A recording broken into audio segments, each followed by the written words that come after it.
उसकी संरचना, उसकी बनावट और उसके कार्यों को समझा है। इस खंड में आइए हम उन पोषक तत्वों के बारे में समझें जो हमारे मस्तिष्क के स्वस्थ रहने के लिए जरूरी है। इस खंड में हम उन पोषक तत्वों के बारे में समझेंगे जो हमारे मस्तिष्क के स्वास्थ्य के लिए जरूरी है, और हम DHA, जो हमारे मस्तिष्क के लिए सबसे आवश्यक पोषक तत्वों में से एक है, के बारे में विस्तार से बात करें। हमारे मस्तिष्क को स्वस्थ रहने के लिए बहुत सारे पोषक तत्वों की आवश्यकता है। ये पोषक तत्व हैं omega 3 fatty acids, magnesium, calcium, zinc, vitamin D, vitamin E, vitamin B12, folic acid. आइए सबसे पहले सबसे महत्वपूर्ण पोषक तत्वों के बारे में बात करते हैं। ओमेगा 3 फैटी एसिड्स, खासकर DHA। DHA का अर्थ है डोकोसाहेक्सेनोइक एसिड।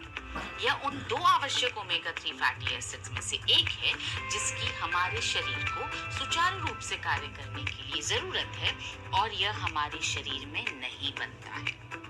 दूसरा आवश्यक फैटी एसिड है EPA यानी इकोसापेंटेनोइक एसिड। ये हमारे मस्तिष्क की 100 खरब कोशिकाओं का मूलभूत आधार और संरचनात्मक घटक हैं। ओमेगा 3 फैटी एसिड्स स्वस्थ दिमाग के लिए जरूरी हैं, और उनकी कमी मनोदशा विकार यानी मूड डिसऑर्डर्स को जन्म दे सकती है।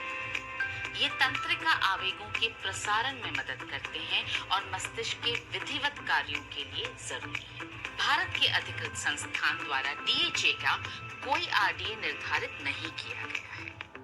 ज्यादातर शाकाहारी भोजन DHA के खराब खाद्य स्रोत हैं। यह अखरोट, नट्स और फलियों में बहुत ही कम मात्रा में पाया जाता है। DHA ठंडे पानी में रहने वाली मछलियों और अंडों में पाया जाता है। हमें 400 मिलीग्राम DHA पाने के लिए रोजाना 100 ग्राम मछली खानी पड़ेगी। मैग्नीशियम, यह तंत्रिका आवेगों के प्रवाह के लिए आवश्यक है। मैग्नीशियम की कमी तंत्रिका और मांसपेशियों के आवेगों के प्रसारण में बाधा पहुंचाती है, जिससे चिड़चिड़ापन और घबराहट हो सकती है। मैग्नीशियम और कैल्शियम दोनों मिलकर डिप्रेशन से ग्रसित लोगों के मस्तिष्क पर शांत प्रभाव डालते हैं। अपने आहार में मैग्नीशियम युक्त सप्लीमेंट्स लेने से डिप्रेशन और चक्कर आने से राहत मिल सकती है। यह गर्भवती महिलाओं में ऐंठन को रोकने में प्रभावी है। यदि गर्भवती महिलाएं सप्लीमेंट्स के द्वारा मैग्नीशियम का सेवन करती हैं, तो उनकी मानसिक क्षमता के कम होने और उनके बच्चों में सेरेब्रल पाल्सी होने का खतरा कम हो जाता है। हमें मैग्नीशियम डेयरी उत्पादों, सेब, नाशपाती, अंजीर, खुबानी, ब्राउन राइस, साबुत अनाज, बाजरा, लहसुन, हरी पत्तेदार सब्जियां, नट्स, मांस और समुद्री भोजन में मिलता है। महिलाओं को 320 mg मैग्नीशियम और पुरुषों को 420 mg मैग्नीशियम प्राप्त करने के लिए 110 ग्राम से 130 ग्राम तक बादाम खाने होंगे। कैल्शियम, मस्तिष्क की कोशिकाओं के बीच संपर्क को बनाए रखने के लिए कैल्शियम एक अहम तत्व है। यह स्मृति के संग्रहण और उसकी पुनः प्राप्ति के लिए जरूरी है। यह तंत्रिका तंत्र और मांसपेशियों की गतिविधियों में मदद करता है और रात को लेने पर गहरी नींद आने में मदद करता है। कैल्शियम की कमी के कारण सोचने समझने की शक्ति में कमी, ऐंठन, डिप्रेशन, भुलावा और अति सक्रियता हो सकती है। घबराहट और व्याकुलता से ग्रसित लोगों को अपने तंत्रिका तंत्र के सुचारू रूप से कार्य करने, खासकर मस्तिष्क के प्रमुख केमिकल संदेशवाहकों न्यूरोट्रांसमीटर्स के उत्पादन के लिए कैल्शियम, मैग्नीशियम और विटामिन बी कॉम्प्लेक्स युक्त सप्लीमेंट्स को अपने आहार में शामिल करना चाहिए। डिप्रेशन से ग्रसित महिलाओं की हड्डियां झरझरी हो सकती हैं, यानी पोरस हो सकती हैं, क्योंकि मस्तिष्क के केमिकल में हो रहा असंतुलन उन हार्मोन्स के उत्पादन को प्रभावित करता है जो हड्डियों के घनत्व को बनाकर रखते हैं। ऑस्टियोपोरोसिस के इस खतरे को अतिरिक्त कैल्शियम के सेवन से कम किया जा सकता है। हमें कैल्शियम डेयरी उत्पादों, गहरी हरी पत्तेदार सब्जियों, बादाम, अंजीर, ओट्स, तिल, रागी से प्राप्त हो सकता है। महिलाओं और पुरुषों दोनों को रोजाना 600 mg कैल्शियम प्राप्त करने के लिए प्रतिदिन करीब 1.3 किलो यानी 1.3 किलो ब्रोकली या 400 ग्राम दही खाना होगा। जिंक याददाश्त और सोचने समझने की शक्ति को बढ़ाने के लिए जिंक का सेवन आवश्यक है। जिंक की कमी से याददाश्त की हानि हो सकती है। डिप्रेशन से ग्रसित लोगों में जिंक की कमी पाई जाती है। हम फलियों, डार्क चॉकलेट, कद्दू के बीज, साबुत अनाज, अंडे के पीले भाग और चिकन के द्वारा जिंक प्राप्त कर सकते हैं।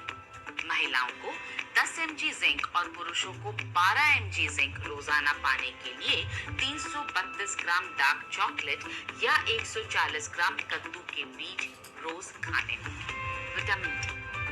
विटामिन डी को सनशाइन विटामिन कहा जाता है क्योंकि इसे हमारा शरीर तब बनाता है जब हमारी त्वचा सूर्य की किरणों के संपर्क में आती है।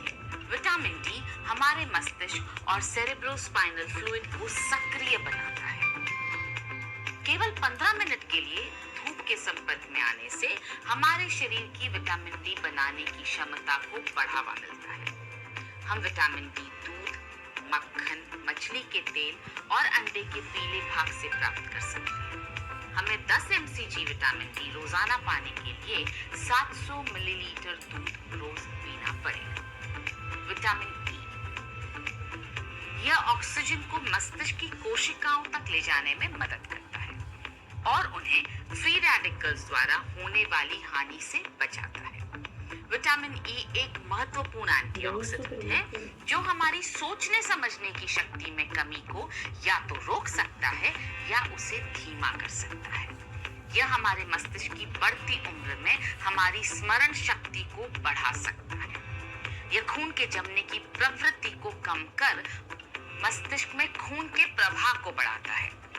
हम विटामिन ई को गेहूं के अंकुर, एवोकाडो, कोल्ड प्रेस वनस्पति तेल, गहरी हरी पत्तेदार सब्जियों, फलियों, साबुत अनाज और बादाम, मूंगफली, हेजलनट्स आदि से प्राप्त कर सकते हैं।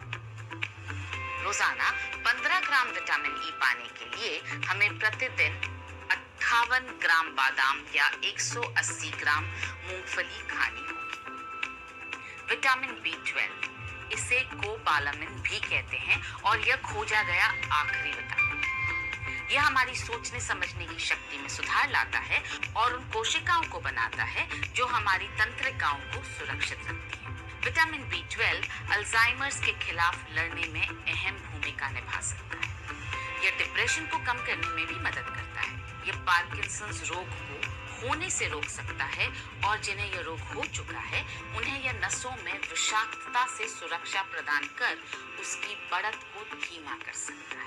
विटामिन B12 प्रोटीन के संश्लेषण में भी मदद करता है जिससे नसों के पुनर्निर्माण में मदद मिलती है। विटामिन B12 हमारे शरीर को बहुत से मानसिक विकारों से और डायबिटीज में होने वाली स्तब्धता और झुनझुनी को होने से रोकने में मदद करता है। लिवर, अंडे, मछली, दूध और डेयरी उत्पाद जैसे पशु पर आधारित भोजन विटामिन B12 का मुख्य स्रोत है।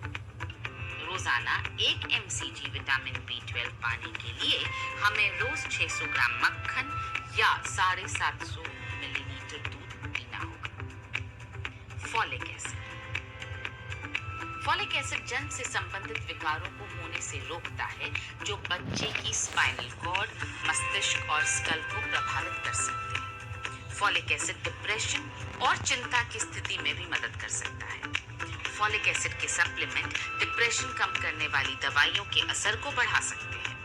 अपर्याप्त मात्रा में ताजे फलों और सब्जियों के सेवन और सब्जियों को माइक्रोवेव में पकाने के कारण फॉलिक एसिड की कमी हो सकती है क्योंकि पकाने से फॉलिक एसिड नष्ट हो जाता है। बच्चा पैदा करने की उम्र वाली महिलाओं को सप्लीमेंट द्वारा फॉलिक एसिड लेने की सलाह दी जाती है। हम जौ, ब्राउन राइस, हरी पत्तेदार सब्जियों, फलियों, दालों, दूध, मशरूम और संतरे से फॉलिक एसिड प्राप्त कर सकते हैं।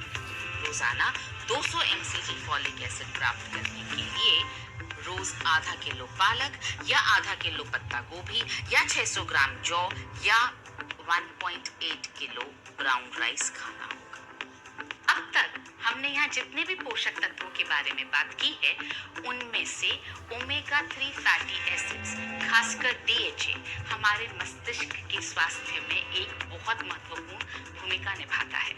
आइए उसके बारे में थोड़ा और विस्तार से जानते हैं।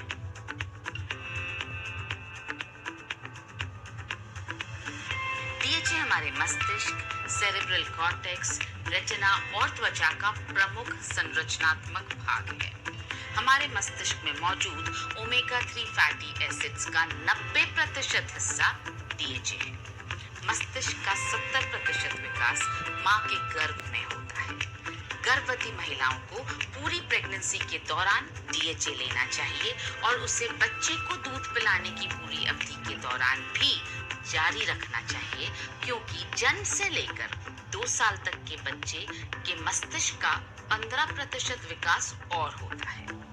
उम्र के साथ मस्तिष्क में DHA की मात्रा घट जाती है, अतः जरूरी है कि DHA के स्तर को जीवन भर बनाकर रखा जाए। प्रेगनेंसी, बच्चे को दूध पिलाने की अवधि और शिशु अवस्था बहुत नाजुक अवधि होती है, जिसके दौरान DHA की कमी से मस्तिष्क और आंखों के विकास और प्रदर्शन पर विपरीत प्रभाव पड़ सकता है। इस प्रभाव को उल्टाया नहीं जा सकता है। मस्तिष्क और रेटिना में DHA के स्तर में आहार द्वारा ओमेगा 3 और ओमेगा 6 फैटी एसिड्स के सेवन से तब्दीली आती है।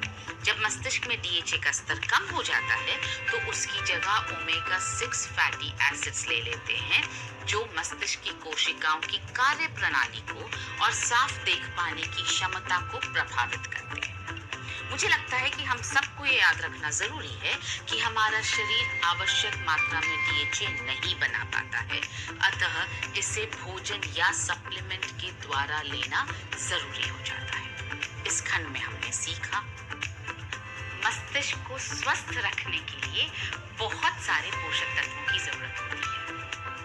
DHA हमारे मस्तिष्क के स्वास्थ्य के लिए एक बहुत ही महत्वपूर्ण पोषक तत्व है और DHA की कमी किस तरह से हमारे मस्तिष्क के स्वास्थ्य को प्रभावित करती है।